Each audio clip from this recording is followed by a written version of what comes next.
In the late 1990s, I had the good fortune to have met a man who had piloted a P-47 Thunderbolt in Europe after D-Day, and he told me his story. Sometime in the fall, early winter of 1944, as the Allied armies in Europe waited for a break in the weather to advance into Germany, my friend survived a mid-air collision with a German fighter plane. Bailing out, he saw he was going to be in trouble when he landed. A crowd of people from the very nearby village were coming out to meet him, with pitchforks and axes. As he landed in part of the Siegfried Line of defenses, he was saved from the mob of villagers by an SS officer. He was given a cigarette, a drink, and they waited for a truck to take him to the hospital. He spent the last few months of the war in and around Moosburg, the main camp for Allied air crews. His wounds healed, and though he lost about 40 pounds, he was never mistreated by the German guards, though others were. The last thing he said to me about his POW experience was, "Thank God I wasn't taken prisoner by the Japanese. I wouldn't have made it." A statement you heard among many veterans of the German POW camp system. For the men who fought in the Pacific and the many nurses who cared for them, the war took place in an alien world against an alien enemy, whose very outlook on life and morality was radically different than anything they had ever known. The jungle and the climate where many of the battles of the Pacific took place were the first enemy men faced. Unrelenting humidity and heat, rain so heavy that simply taking a breath outside became a chore, an incredible number of diseases, and a climate that seemed to encourage infection, a huge assortment of stinging and biting insects, snakes, rats, on and on. If you've ever been on a challenging hike in heavy humidity, especially if you're a bit out of shape, you can understand the challenge of just putting one foot in front of the other, and it feels like you're breathing water. Now, imagine a soldier whose language you don't speak, screaming at you and beating you as you try to make your way through the jungle, without water, without food, in 95 degrees Fahrenheit heat with 90% humidity. Most of the POWs taken by the Japanese in the Pacific War were taken in the early days of the war, winter 1941 through spring 1942. In Hong Kong, Malaya, Singapore, hundreds of thousands of British and British Imperial troops surrendered in what Winston Churchill called the greatest military disaster in British history. Tens of thousands of Dutch troops were taken prisoner when the Japanese overrun the Dutch East Indies, a Dutch colony in today's independent country of Indonesia. Among the British Imperial troops taken were thousands of Indian troops, who the Japanese tried to recruit for an Indian brigade to lead a Japanese move into India. At first, the troops from India were given somewhat preferential treatment, as the Japanese viewed them as people dominated by the English. But after the recruiting drive largely failed, Indian troops suffered many of the same brutal punishments as their white British comrades. After the Japanese attack on Pearl Harbor in December 1941, and their drive to take the American possessions of the Philippines as well as Guam and Wake Islands, tens of thousands of Americans and as many Filipinos fell into Japanese hands. Once again, the Japanese attempted to recruit Filipino prisoners for a Filipino regiment or brigade, but this attempt was largely unsuccessful as well. Besides, the Japanese looked down on the Filipinos as mongrels, a product of native Asian tribes and the Spanish, who controlled the Philippines from 1565 to 1898. The Japanese saved their real hatred for the Europeans and Americans. Not only did the Japanese look down on POWs as cowards for not taking their own life rather than surrender, they saw the white soldiers of the Allied armies as the embodiment of the Western powers, which had dominated Asia since the early 1500s. The resentment of the Japanese over unequal treaties, the exploitation of both people and resources, and the very real perception of the whites as arrogant, combined with the disdain they felt towards men that surrendered, meant that white Allied prisoners in particular became scapegoats for hundreds of years of imperialism in Asia. When a man was taken prisoner by the Japanese, they not only faced a resentment towards Europeans and Americans, but a set of rules designed to strip the dignity, humanity, and resistance of those captured by the Japanese. Worse still, everything that the Japanese had been taught about the Western powers and their soldiers was driven home by their government, the army, their officers and non-coms, and their comrades. They were taught that the men they were fighting, whether they were Americans, Brits, or others, were lower than low for surrendering in the first place, something a Japanese soldier, at least in theory, would never do, and that the haughty attitude of the whites needed to be smashed, with humility and subservience in its place. In the Pacific, Western soldiers who surrendered were seen as the lowest of the low, cowards who disgraced their family, comrades, and nation. It was something, at least in theory, that the Japanese could not understand. This contempt meant that a POW was never given their rights under the Geneva Convention, rarely given the parcel sent by the Red Cross, and that none of the rules governing warfare and capture applied to them. Besides that, Japan had signed but never ratified the Geneva Convention of 1929 regarding the treatment of POWs. So, while they expressly said that prisoners would receive humane treatment, the fact is that they never even came close. In 1942, Americans got their first real taste of what they could expect if they surrendered to the Japanese. On April 9, 1942, about 75,000 American and Filipino soldiers surrendered to the Japanese on the Bataan Peninsula near Manila. The first thing that happened was that your humanity was stripped away. Your watch, money, pictures, maybe even your uniform and shoes. POWs were forced to walk days or occasionally even weeks to POW camps that weren't even rebuilt yet. That would be the prisoner's job. Before you got to the camp, however, starvation rations, lack of water, malaria, and the endless beatings took a huge toll. If a man fell out, he was beaten and stomped until he got up. If he didn't get up, he was bayoneted or bludgeoned to death. All along the road, leading about 60 miles from Bataan to the prison camps hastily erected in the interior, were bodies. Hundreds of bodies, stomped, beaten, shot, bayoneted, buried alive, set on fire, you name it, it was probably done.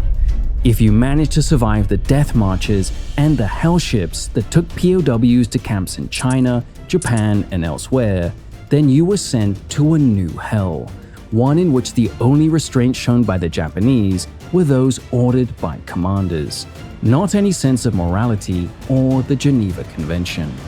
You've likely heard of waterboarding, especially if you've watched a lot of our videos. Well, the water cure, and this was a sadistic play on words, also made the victim feel like they were drowning, because they were.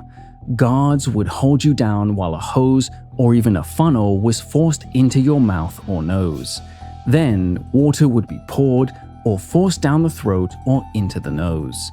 Then more water would follow, so much that a person's stomach would swell visibly. As a matter of fact, a person's abdomen would look so distended and tight that it seemed like it would split open. As you can imagine, this was agonizing.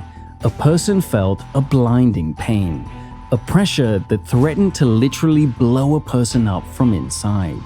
And then, just as it seemed that no more water could be contained, a guard would then jump on the prisoner's stomach with their full weight. This destroyed organs, caused massive internal bleeding, and it took hours of agonizing pain to die. Not all prisoners died. Others were left damaged for life, which was often very short.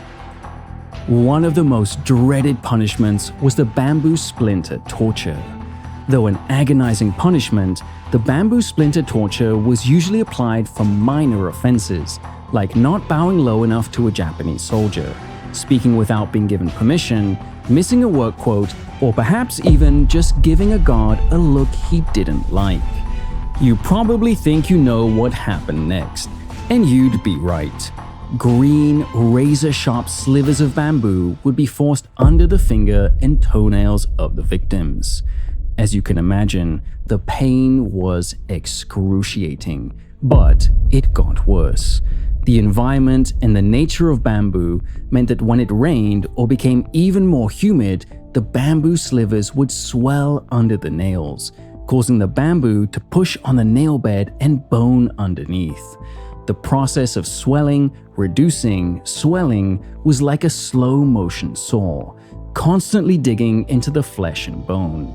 Once the slivers were removed, which was an agonizing process in itself, the very real danger was infection in the hands and feet, which in turn meant you couldn't work, which meant in terms of the Japanese that you were worthless. Prisoners who had gotten to this stage were often killed or intentionally neglected until they died. Many, if not most, punishments meted out by the Japanese had more than one purpose. The first, obviously, was punishment, though many times there was no offense. The second was to break resistance, and the third was to show the rest of the prisoners exactly who was in charge. Many times, POWs, sometimes more than one, would be literally stuffed into a hanging bamboo cage, one that was too small to lay down in, stand in, sit in, or stretch in. 9 times out of 10, cages or other methods of suspension would be very public, where the rest of the camp could see the prisoners. Anyone giving water or food to those inside could also find themselves in their own little cage, or beaten to death. Not only were the positions and cramps unbelievably painful, but all of this took place outdoors under the hot tropical sun, in a rain so thick you could barely see, hear, or breathe, and likely among clouds of malaria-carrying mosquitoes.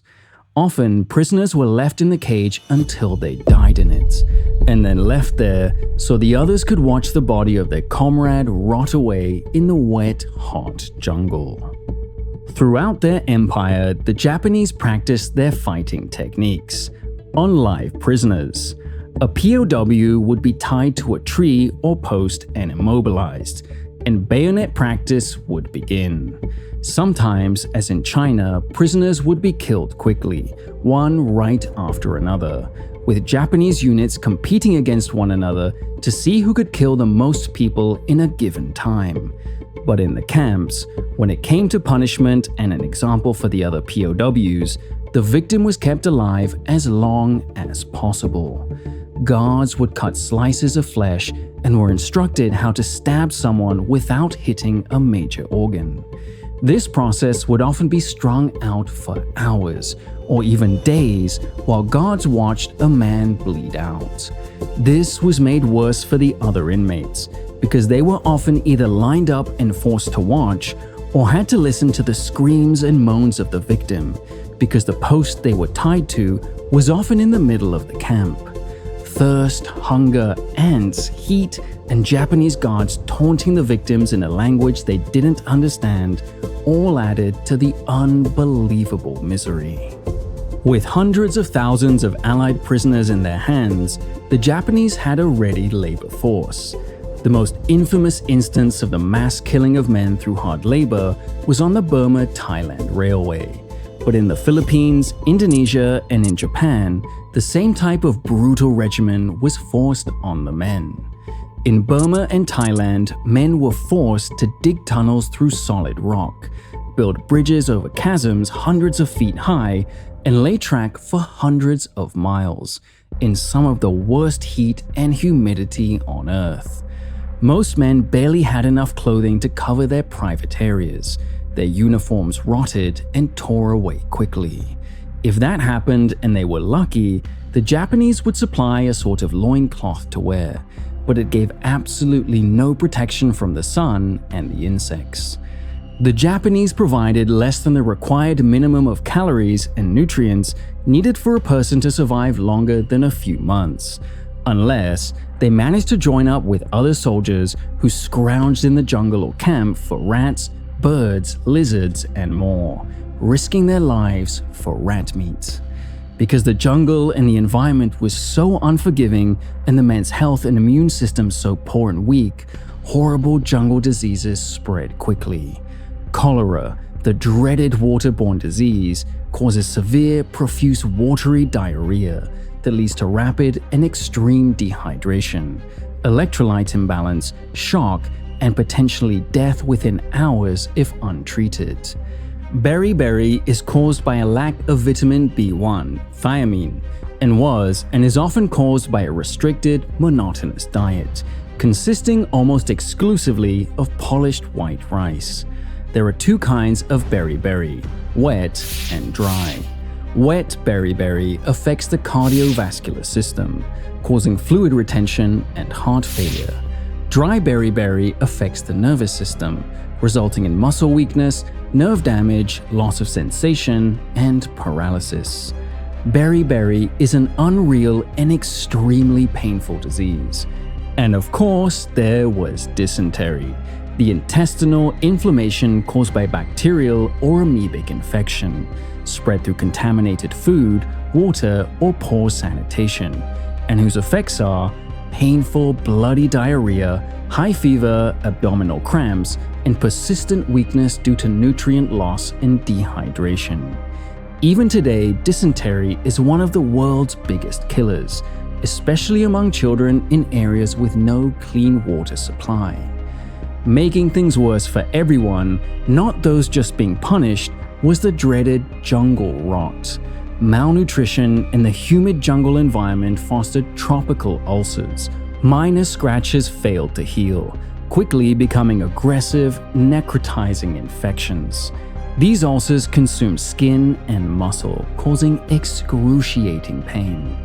Treatment necessitated brutal debridement, manually scraping away rotting tissue, or when the infection threatened life, amputation performed with crude, improvised instruments.